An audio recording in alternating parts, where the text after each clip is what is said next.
आज ना जेंटलमैन बने हो तुम, ये जीन्स पैंट, ये टी शर्ट, ये बॉडी बिल्डर। अब वो पल को याद करो जब छोटे थे, जब छोटे थे मां की गोद में हंकते थे। बोलो बात सही की गलत है? उस पल को याद करो, तेरी मां कैसे तुझे पाली होगी। कुर्बान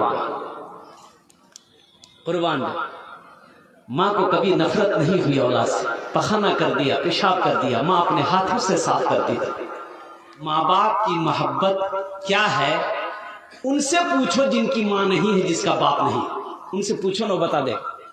आज तुम्हें पता नहीं चल रहा, माँ घर में है, बाप घर में है, तुम्हें पता नहीं चल रहा कि इसका मकाम क्या है, मेरे माँ बाप का मर्तबा क्या है। अब्दुल कय्यूम भाई से पूछो, मुझसे पूछो, माँ क्या होती है, बाप क्या होता है, तुम्हें क्या मालूम।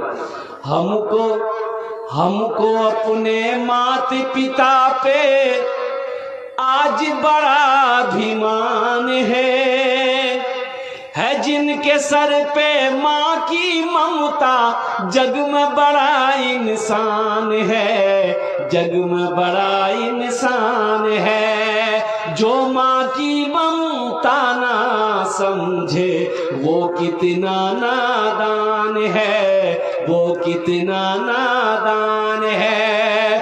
पीते पीते